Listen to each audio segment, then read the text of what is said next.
안녕하세요. 스스로 삶의 주인이 되다의 주인입니다. 이번 시간은 매장에 위기가 닥쳤을 때 나는에 대하여 이야기해 보도록 하겠습니다. 우리는 살면서 크고 작은 위기를 맞이하게 됩니다.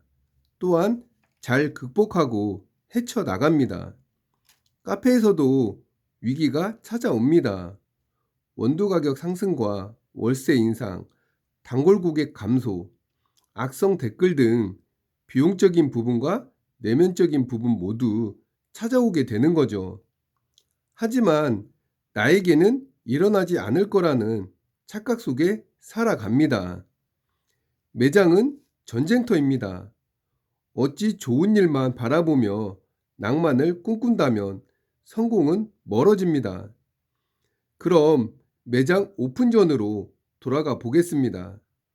나는 왜 이 매장을 오픈하려고 하는가에 대한 질문 말입니다.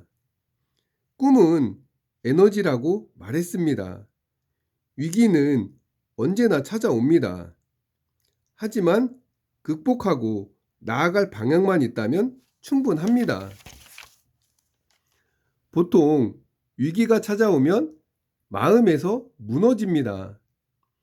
걱정만 하며 의욕도 상실하고 아무것도 하지 않게 되는 거죠. 왜냐하면 꿈이 없고 방향을 모르기 때문이죠. 가야 할 에너지가 없습니다. 그러면 직원들은 힘을 낼 수 있을까요? 당연히 매장은 폐업의 길로 들어서는 거죠. 맛집에서 매장 문 닫는 건 한순간입니다. 전쟁의 신 한신도 유방에게 패해 결국 죽음에 이르렀습니다. 위기는 기회이기도 합니다. SNS에 악성 댓글이 달리고 원두 가격이 상승했다면 침착하게 분석해 보면 됩니다. 사장이 흥분하면 망합니다. 왜 그런지를 알아보고 대응하면 불가능할 것은 없습니다.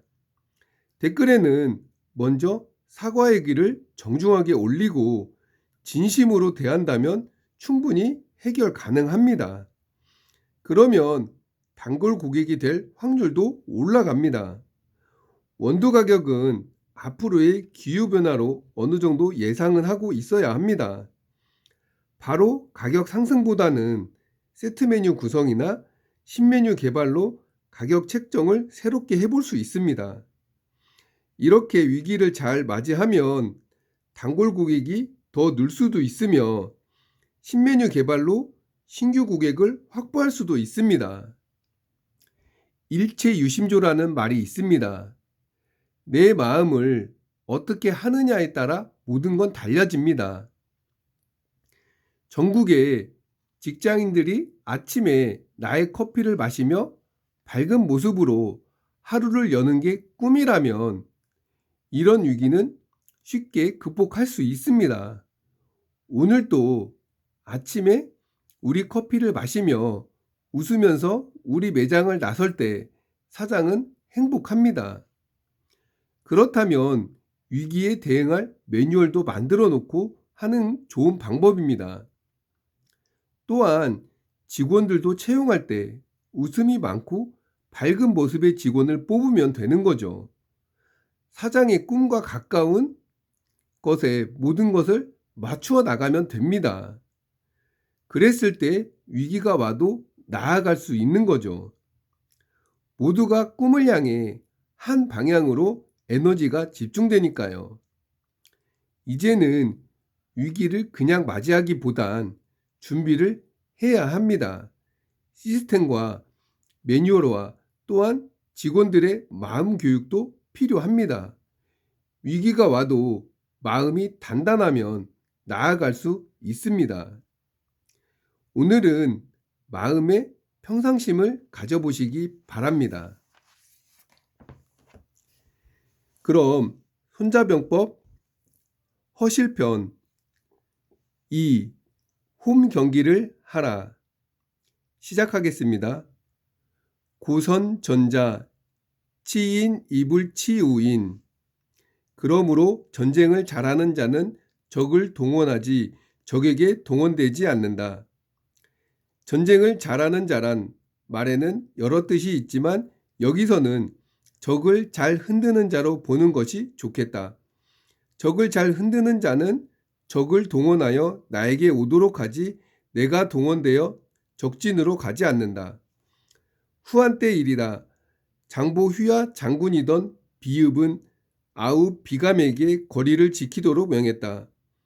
경험은 병력을 이끌고 거리로 접근했다. 경험의 군대는 나무를 베면서 소문을 퍼뜨렸다.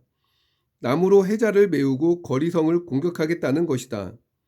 며칠 후 투항한 거리성에 병사가 실토했다. 비읍이 구원부대를 보내려고 한다는 것이다. 경험은 엄명을 내려 공성 장비를 속히 준비하라 독려했고 아울러 사후로 공격할 것이라 공포했다. 그러므로 일부러 감시를 소홀히 하여 포로가 탈출하도록 방임했다. 포로는 물론 비읍에게 보고했고 비읍은 과연 때에 맞춰 구원부대를 이끌고 당도했다. 경험은 3,000명의 병력을 남겨 거리를 지키도록 했고 본인은 주력 부대를 이끌고 매복하여 구원부대를 선멸함과 동시에 비읍의 목도 베었다. 이것을 일러 위점 타원 특정 지역을 포위하여 구원하러 오는 군대를 타격하는 전술, 말하자면 적의 성을 포위하여 적의 구원부대를 불러들이고 이어서 중간에 매복하여 격파하는 전형적인 전술이다. 장애는 이렇게 해설했다. 적을 움직여 찾아와 싸우게 하면 적의 힘은 항상 허해지고 내가 찾아가 싸우지 않으면 나의 힘은 항상 충실하다. 이것이 적을 허하게 하고 나를 실하게 하는 전술이다. 두우는 이렇게 해설했다. 양쪽 군대가 멀리 떨어져 대치하는 중인데 병력도 비슷하다고 하자. 적이 힘들게 찾아오게 해야지 내가 힘들게 찾아가서는 안 된다. 반드시 적을 유인하여 오게 해야지 내가 가서는 안 된다는 말이다. 적을 불러와야지 적을 찾아가지 않는다는 점에 내 중국본도 아래처럼 논평한 적이 있다. 주인 노릇이 좋지 손님 노릇은 힘들다. 축구 경기에 비유하자면 홈 경기가 좋지 어웨이 경기를 하면 30% 기가 죽고 들어간다. 따라서 나는 최대한 홈 경기를 하고 적은 어웨이 경기를 하도록 하라는 것이다. 우리는 카페 창업하게 되면 고객에게 끌려다니는 경우를 보게 됩니다. 고객이 주스는 없냐고 물어보면 다음날 주스를 출시합니다. 이렇게 하면 매장의 특색도 사라지고 망할 수밖에 없습니다. 적군을 나의 땅으로 끌어들이라고 했습니다. 유행을 쫓아가기보단 우리 카페만의 독보적인 분위기를 만들어 찾아오게 해야 합니다. 시그니처 메뉴가 방법이 될 수도 있습니다. 또한 미리 출근하여 에스프레소와 그라인더 세팅을 체크하고 동선도 체크하며 재료까지 체크한다면 고객을 맞이하면 기싸움에서 이미 승리하고 시작하는 여유가 됩니다. 고객이 우리 매장을 방문할 수밖에 없는 밝은 환대 인사와 친절한 미소로 맞이한다면 빠져들 수밖에 없습니다.